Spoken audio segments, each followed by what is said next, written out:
বেশ কিছু বিষয়ে অন্তর্বর্তীকালীন সরকার নিরপেক্ষতা পালন করতে পারছেন না। আমি তাই অনুরোধ করব, আমি প্রত্যাশা করব যে আমরা আশা করি যে অন্তর্বর্তীকালীন সরকার তার সেই নিরপেক্ষতা পালন করবেন এবং দেশে যে সংকট আছে সেই সংকট থেকে দেশকে মুক্ত করবার জন্য তারা কাজ করবেন।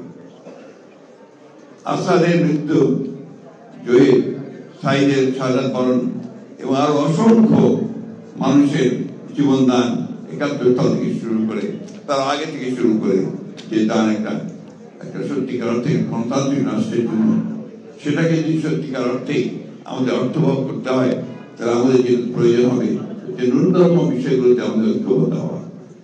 আমরা আমাদের যারা একসাথে আন্দোলন করছিলাম, ঐক্যবদ্ধ আন্দোলন করছিলাম, আমরা ৩১ দফা কর্মসূচি দিয়েছি। এখন যদি কোনো পরিবর্তন করতে হয় বা পরিবর্তন করতে হয় সেটাও সামনে আসতে পারে, ওটাকে সামনে রেখে কিন্তু আমরা এগোতে পারি।